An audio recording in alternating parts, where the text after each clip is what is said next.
We are live. Young Jerks, Mike Crawford with Lauren Pespisa. That ad's so good, we're going to play it twice. We got the U.S. Congressman coming over. He's not here yet, but he's just about here. Look at these endorsements U.S. Congressman Seth Moulton has. It's Mike Crawford. Yeah, it's a lot. We have... oh, looks like he's actually in another. I see what we're doing here. But right now, Lauren Pespisa and Mike Crawford are here. We want to know if you voted yet. Have you voted? You better have voted. We're expecting you to vote right now. Even if you don't care about the candidates, right? Just vote for the ballots initiatives. Yeah. It looks like the man of the hour is here. Do you see? Awesome. Can you see that? No, I can't. Green room, you're in control. I'm not. Oh, my God. U.S. Congressman. He's been endorsed by Moms Demand Action, which is Shannon Watts. We love that group. AFL-CIO, The Workers, NARAL, Planned Parenthood, Newtown, Action Alliance, so many other groups. Let's bring him up. I'm wicked excited. He's a veteran. I want to talk to him about some of my friends who are veterans he might know and my relatives. And I've been looking forward to this. In cannabis, he's huge. He has helped us on cannabis. So let's bring him up right now. U.S. Congressman Representative. You want to say it?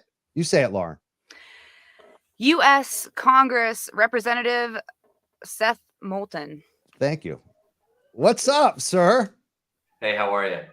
Oh, we're wicked excited about tonight, hopefully, and to have you here tonight. It's just an honor. Well, look, it's a pleasure to be here with you, especially on election night. It's a big night. It sure is. And you're how do you feel about tonight? Like, what do you think's gonna? What are you expecting? I guess. Look, I'm a little concerned. It seems like there's a lot of people in the country who just want to have a change. They're frustrated by things like inflation, even though there's no plan on the Republican side to deal with inflation. They're frustrated by high gas prices, even though Biden obviously doesn't set the price of oil. You know, this is a consequence of the war in Ukraine. But nonetheless, they see Democrats as the people in charge, and they want to push us out. But what concerns me is the fact that this isn't a normal election. Never before in American history have we had an election where 70% of the candidates on one side of the aisle are supporting the big lie. They're election deniers. They want to take the vote away from Americans and put it in the hands of their party functionaries. That's literally an assault on democracy. So I'll tell you, my concern tonight is that Democrats lose a lot of seats. My real concern over the next couple of weeks is that we see election deniers trying to fight the results, trying to take democracy away from the voters who made their decisions. It's one of the big reasons I voted this year. I mean, it's democracy is on the line. There's no doubt about it. And your opponent is definitely a denier. He's an election denier. I got a couple opponents, but election denier.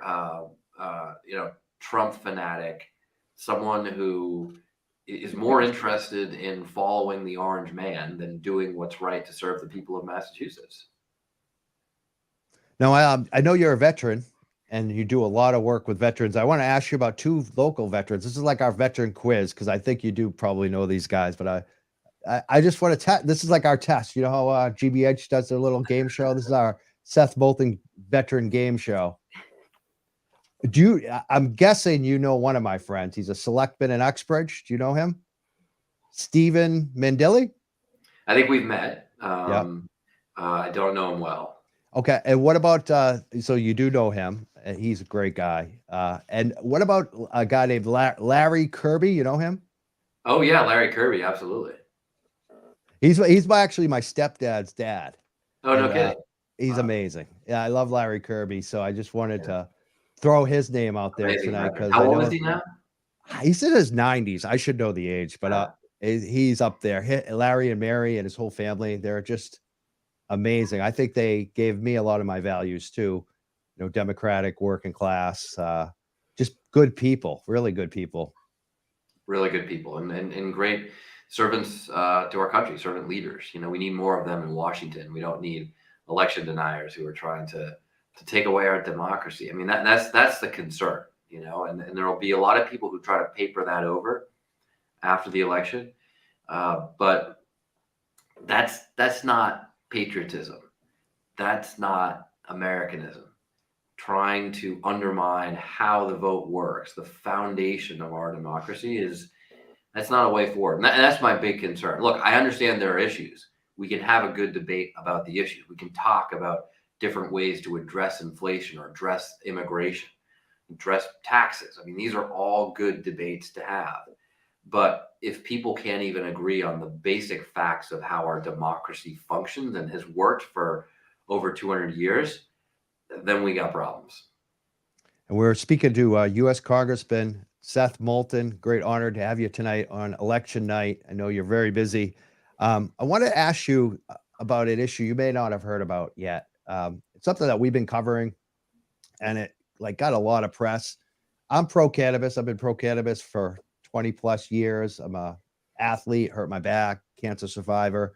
So I use it medically. I think it's great. However, there have been a lot of issues we're finding in a lot of the larger dispensaries for the workers themselves. Mm-hmm. And the worker conditions we're hearing from, we've had dozens and dozens of people on, and a lot of them are complaining about COPD, catching and not having the proper equipment. And then they predicted that someone was going to die. And then someone did die. It looks like we don't know conclusively. We've really looked into this, but even we don't know.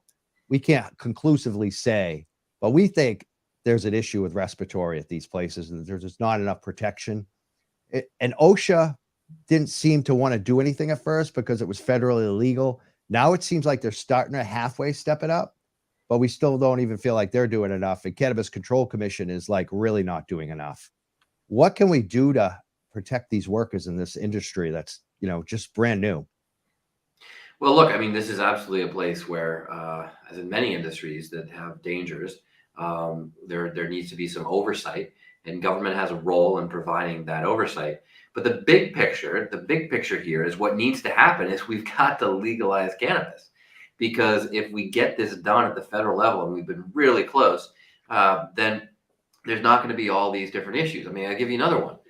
There's a lot of issues with the whole banking system around cannabis because of the federal regulations. Some banks won't deal with cannabis companies, and it makes it very hard to do the financing and everything. And inevitably, some of this happens on the black market as a result of that. So I've been a co-sponsor for a long time of a bill to just bring the banking part of the cannabis business into daylight with the rest of everything else. But at the end of the day, this gets solved by legalization. I'm a fan of cannabis as well because I think it's safer than alcohol. And it sure as hell is safer than opioids. I have a lot of veteran friends who use cannabis so that they don't use the opioids prescribed by the VA. I mean, how crazy is this?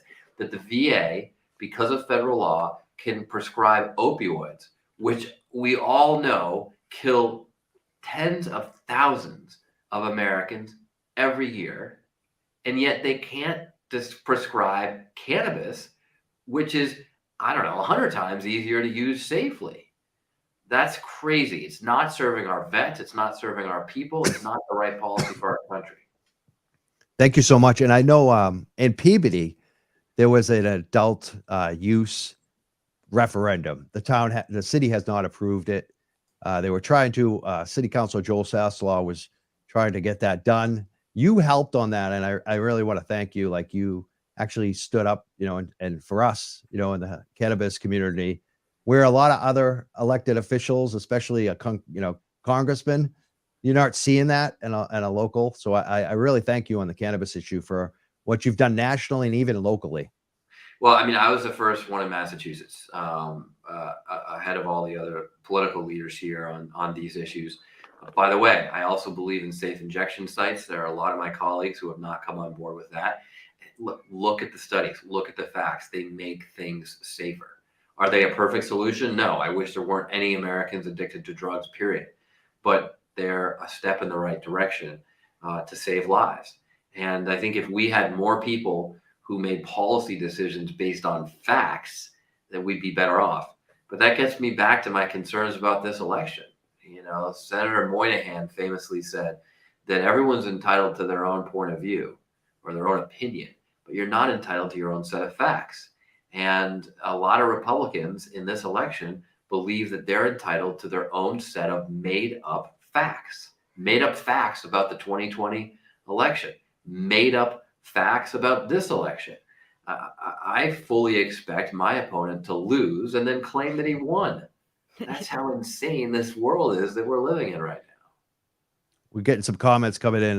One Facebook user just said, I just voted for Seth, and I did too. I voted for you today. I was very happy and proud to vote for you today, Seth. And it's one of our you gotta earn every vote. And let's not forget, my job is to work for you. That's the way it works, not the other way around. I work for you. I work for the people of Massachusetts, the constituents of my district. My team and I go to work every single day and often work through the night trying to serve the people of Massachusetts. And I work for everybody who votes for me, but I also work for everybody who votes against me. And I work for everybody who doesn't vote at all.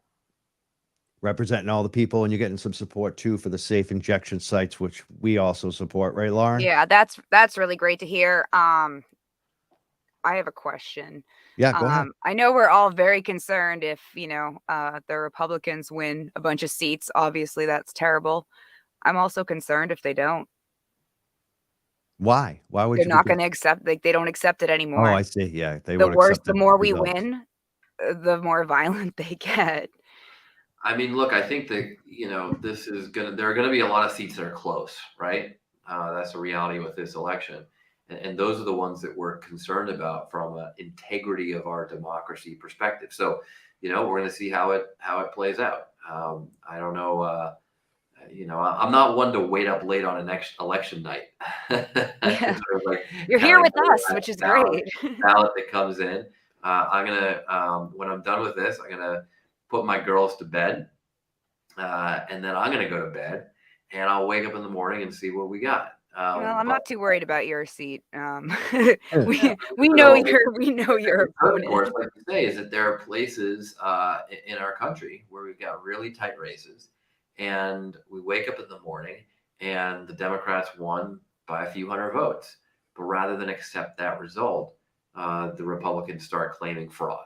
And I mean, it's amazing. No one even talked about voter fraud like 4 years ago. The 2018 midterms, you hear a whole bunch of people saying, oh, there's all this fraud. No, this is completely manufactured by Trump and his allies. And it's absolutely polluting our election system. And if we can't trust our elections, then we just don't have a democracy. Like, you can't have it without that. Scary time. It's projection. Yeah, I want to thank you for, like, I'm thanking you for so many things today, but I want to thank you for standing up against Trumpism and standing against the hate. I know you get a lot of hate. Yeah. Do you feel like there's enough like security and protection with what happened to Nancy Pelosi's husband for reps? No, absolutely not. And that's because of the Republicans again, I'm guessing. Like, is that something that? Well, look, I mean, there's political violence on both sides. Now, statistically, there's more of it on the right, but it's not absent on the left, and we got to understand that. But the short answer to your question is there's clearly not enough protection, unfortunately. It's very discouraging. I want to thank you so much. What I guess, Lauren, do you have another question too? Do you want to get in quickly? What do you mean both sides? Well, we get statistics on this. We see the numbers, and there are threats against lawmakers like myself. I get death threats sometimes, and I'm a Democrat. They tend to come from the right. But there are Republicans who get threats from the left. And the point is that while statistically more of the problem is on the right, it's right-wing extremism that's driving domestic terrorism without question. There are problems all over the political spectrum, and political violence just writ large is something that we've got to address and come to terms with and squash out as a country. And this is not, it's just frightening how quickly we've come here. I'm a pretty young, still relatively new member of Congress compared to a lot of my colleagues. And when I first ran, I was not concerned about any of this. So yeah, there's a lot of work to do to repair this democracy. Now, weren't you part of, I don't want to take up too much more of your time, but weren't you part of that whole the past year, that PACT Act? Oh yeah, absolutely. To take care And of and veterans. it was shocking. I guess it shouldn't have been shocking, but it was for me to see how Republicans voted against it. Voted against it to make a political point. Right. I And do mean, you they think later that went would have back happened? for it, but I mean, it just playing politics with veterans, playing politics with veterans' health, fundamentally playing politics with veterans' lives. Look to the Republican Party for that. That's who's been doing that in this Congress. And It's gross. that used to be part of their base. I know. It's gross, isn't it? It's like un-American. Yeah. We getting some comments. This is from John Lerner. He says, "This is great, but I have to go vote." You go vote. Yeah, go vote. Go Close out at there, 8 go p.m. vote. Go out there, Yeah. go vote. And I gotta 8 put my p.m. in kids to bed. Mass. So I gotta go too. But Yep. I actually voted early. My daughter and I went. She, wants to understand how this process works, so I brought her along and showed her. But we voted last week. We voted on the last day of early voting up here in Salem. But of course, an awful lot of people are out there tonight. And, thank you for getting out and voting.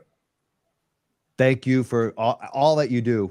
Thank you for your service and the time tonight. And I wish you luck. You're not having a party tonight. It's just you're gonna spend time with your kids and go to bed. No, I mean, look, my job right now is to be the best member of Congress that I can, not to just be out politicking and political celebrations and stuff. We got a lot of work that we're working on right now, and I mean, I've been working all day on stuff and projects that we've got ahead, work that needs to be done, and that work continues day and night. So that's what I'm focused on at the moment. Awesome. U.S. Congress Rep Seth Moulton. I hope you will come back and after the election and spend some more time with us. It was a great honor to have you on the show tonight. That's very kind of you. Thanks for having me on. Take care. Awesome. We're the Young Jerks. That was very exciting. Yeah. What do you think, Lauren? I like him. He seems cool. He's not my congressman that I get to vote for. Are you jealous? Well, I have Ayanna Pressley. Oh, wow. But I'm sure they're friends.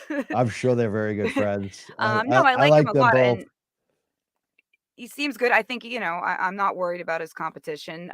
Though, even though we know you have issues with him.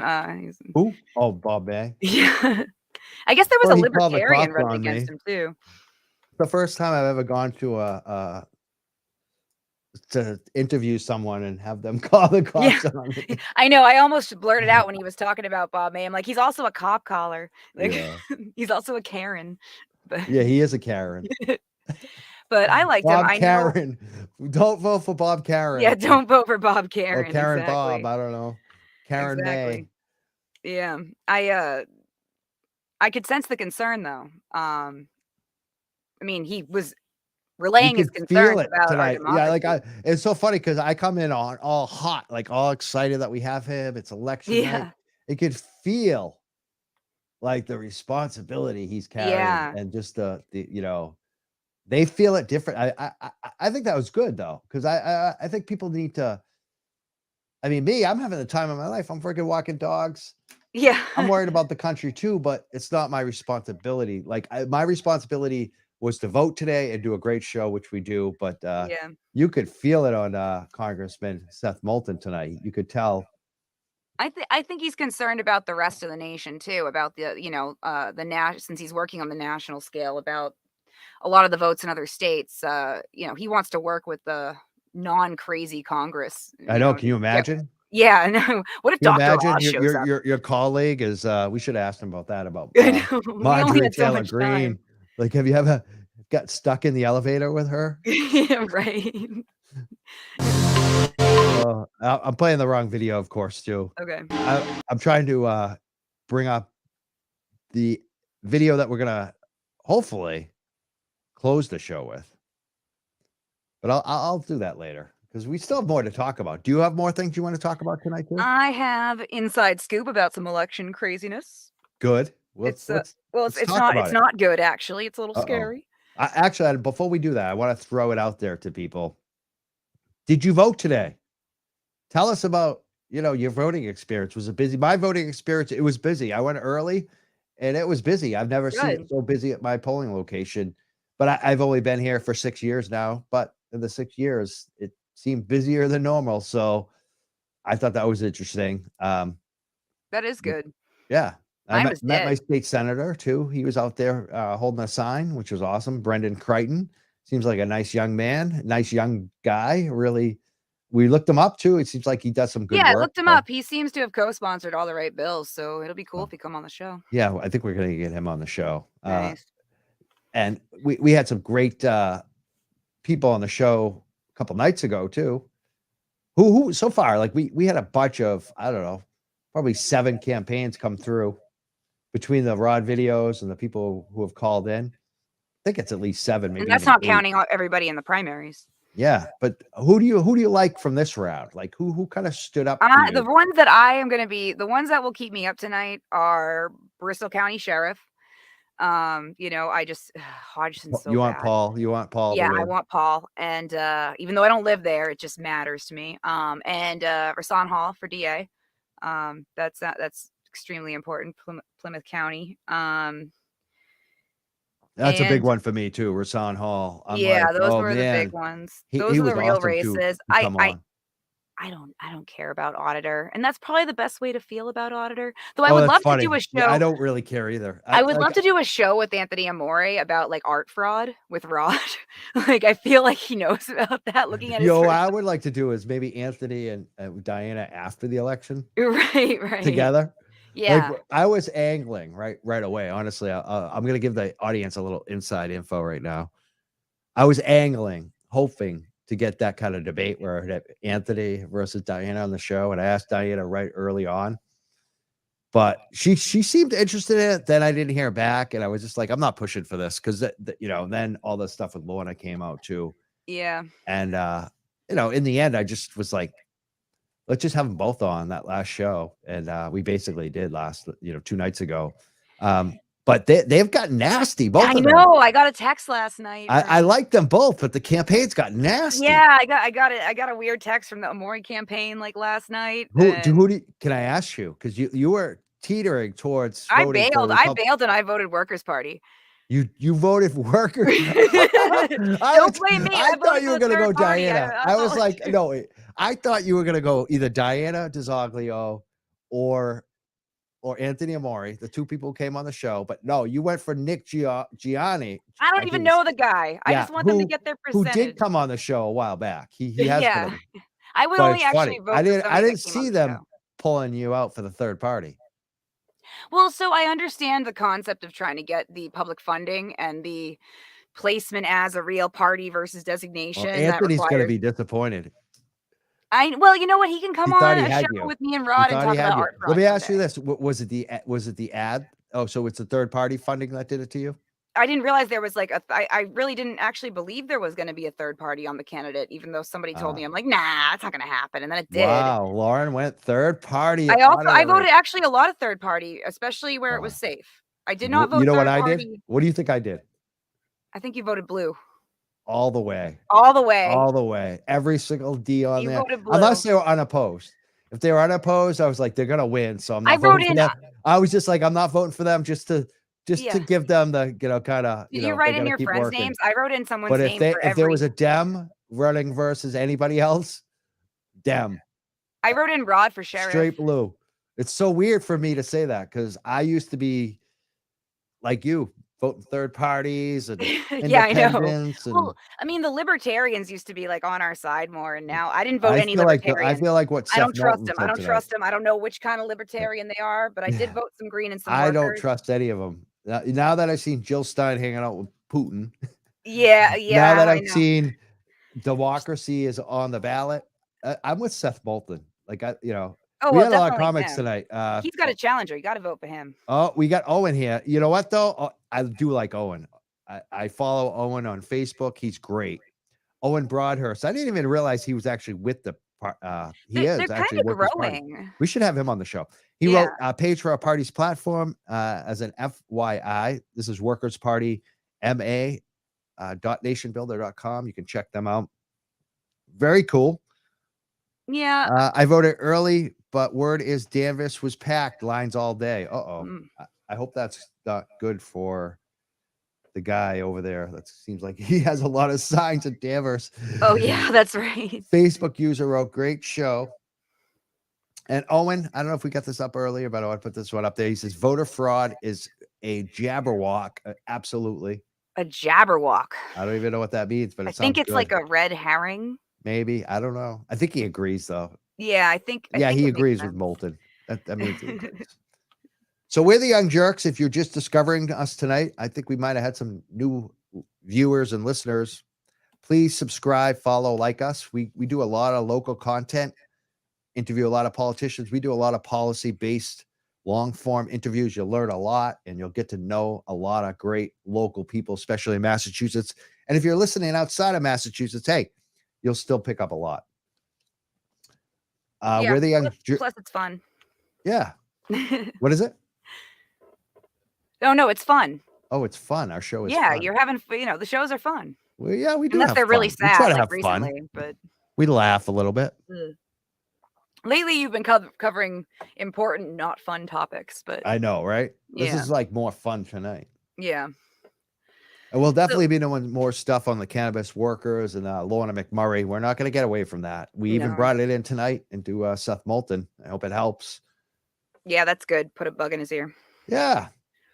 And if anyone wants to call in, we'll open the phone lines too. 978-560-3155. Tell us how you voted, or did you vote? Tell us what's up. Oh, I also wanted to make sure we played Rita going out. Oh tonight. yeah, that's so good. This is another reason to vote for Seth Moulton. Again, you still have an hour. If you're in Massachusetts, you could still vote. It's only 7, right now. Yeah. Yes. You still have an hour. You can go vote right now in Massachusetts. If you care about LGBTQ plus, you got them all, I think. Yeah. I hope so. If I didn't, I'm IA. trying. There's an IA too. But you know what I'm saying. If you care about that issue, Seth Moulton again is the right guy on the North Shore. You should go vote for him. And we're gonna play Rita. She's a mom in Plymouth, and she went to her local school committee board. And I guess she's been going to hearings and watching the hearings on YouTube at home. And she's seen a lot of these haters, extremists. Seems to have a lot. Yeah, Plymouth. And so she decided to show up and speak with her child. And both of them, I just watched that thing and I was just like, oh my God, this is so awesome. She's the best. So we're going to play that to close the show tonight, because I think it's another reason why we vote. And I think if you're an extremist mad at Seth Moulton watching this, you're mad at us, the Young Jerks, Antifa, listen to the mom's words. We're sick of you too, buddies. Yeah. Like, you guys are extremists. You want to push your extreme views on everyone else. That's the bottom line on this. And Rita calls it out. I love it. What are you looking? I mean, you know what? Polls are going to be closing at 7 p.m., Lauren, in New Hampshire. Really? Yeah. That's a little early. Yeah. So we'll start getting results. Oh, and man, I think that's going to be a good bellwether on how the Democrats do nationally. If Maggie Hassan and pulls it out, if the other crazy Trumper loses too, you'll find out that pretty early in New Hampshire. And I think that's going to give us a good idea on how we're going to do nationally. Yeah, hopefully it goes well. Yeah, hopefully. Yeah. I'm praying. I have a good feeling, but I could be wrong. I think people are going to come out to vote tonight. I hope you're right. I don't trust my feelings anymore. Yeah, I know, right? Rita's watching. She says, "Hello, I missed the beginning of the show. I was napping. Thought you were going on later." That's not good. You should have been napping. You should have been getting ready for our show, Rita. No, I'm glad you got a nap. I'm actually just jealous I didn't get a nap today. I know. Maybe tomorrow. Facebook user wrote, this is a good one. If Bulldog gets in, I'll cry. Understandable. Yeah. And I think we have a call on the line. I got to figure this out though. 1 second. 1 second, caller. Why is it not working? Yeah, I effed it up somehow. Call back, Herb. Call back. I was like, I bet Maybe it's I'll try Herb. call. It is. If Boldick gets it, I'll cry. Was a comment that just came in. But yeah, we're trying to get maybe Herb. Maybe I should try calling him. Oh, you know what? I'm not connected to the roadcaster. I wasn't connected, Herb. Try calling back. This is what you need Herb for. I know, right? We're trying. Our old producer is calling in. One of our old. You know, it's funny because Brian Murphy was hoping to call in tonight too. So we might actually speak to both of our old producers. Wow. Well, one of them is on elections, so it's very kind of him to call. He must be very busy. All right, we're calling him back right now. Okay. Oh, Hey, you were calling us. What's up, dude? hi. Is this the young jerk? Do you have your speakers on in the background? I sure do. Oh, this is great. Are you gonna yell at me about my production values? How bad I stink in the studio and throw stuff at me?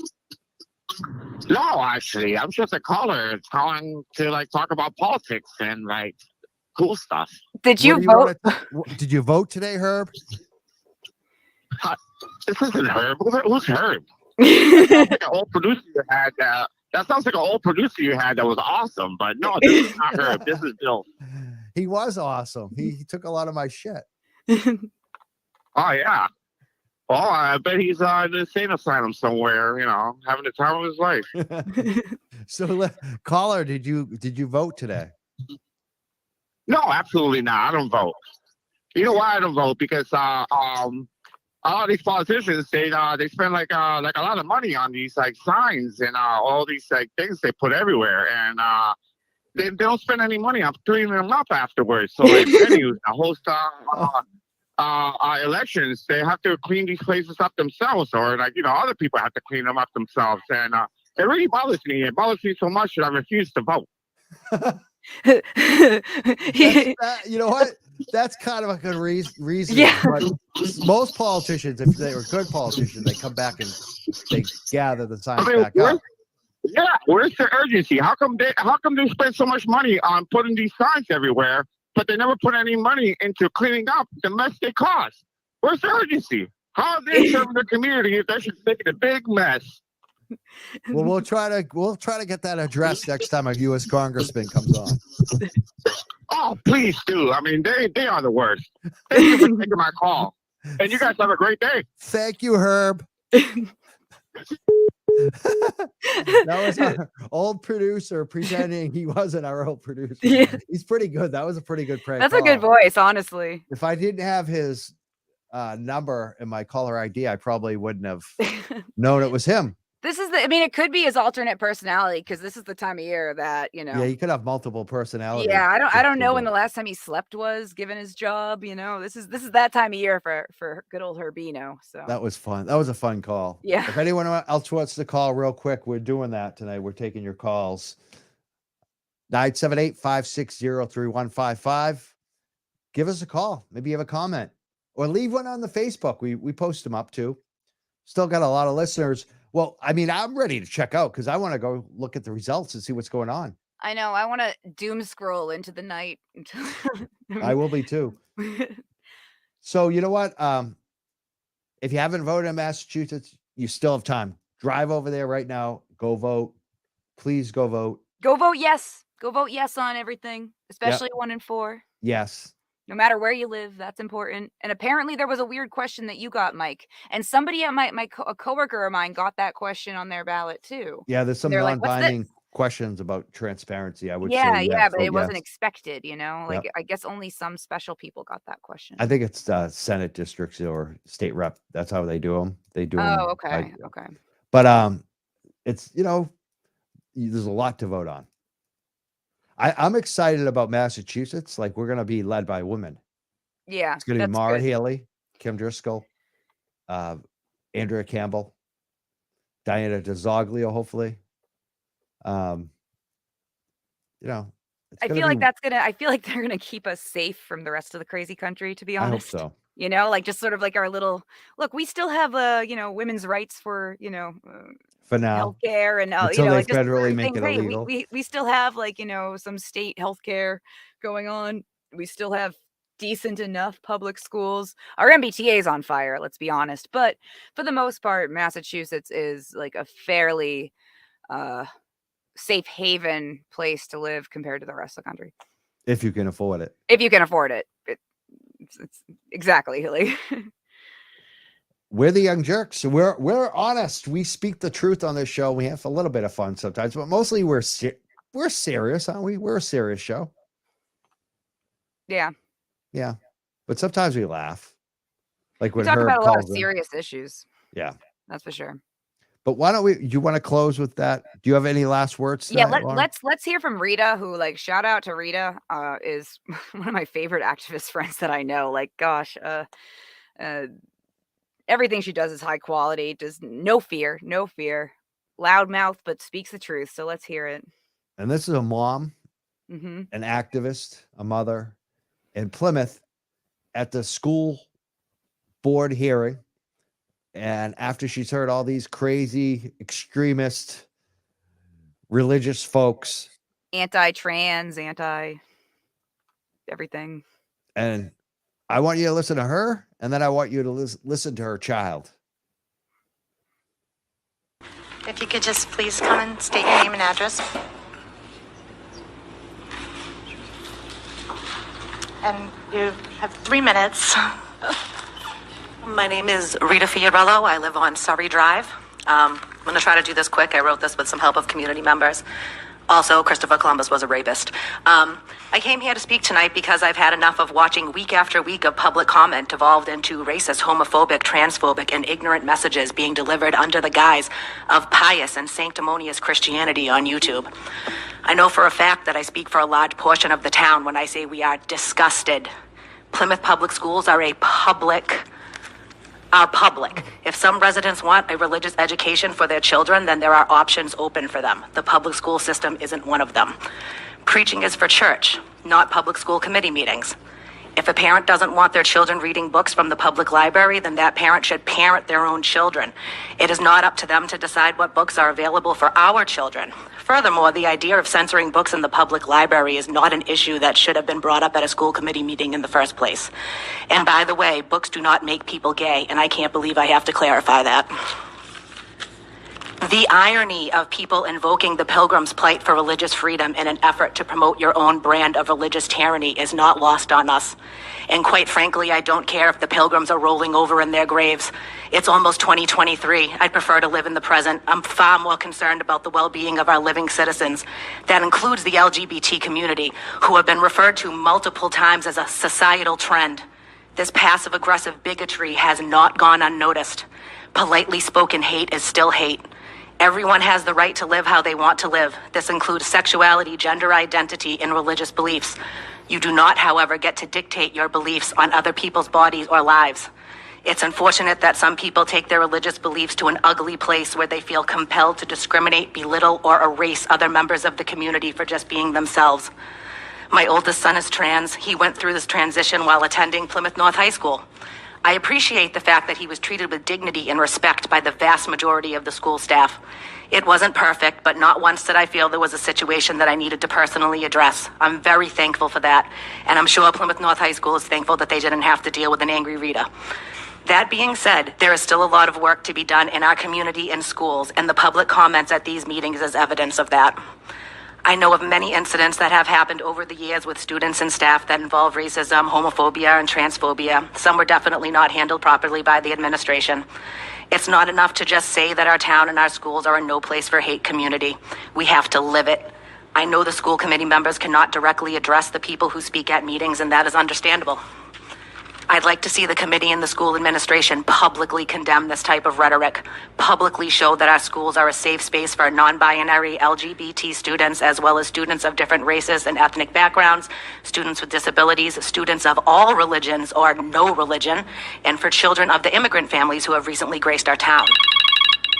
Thank you. Thank you so much. And does anybody else have anything that they'd like to say?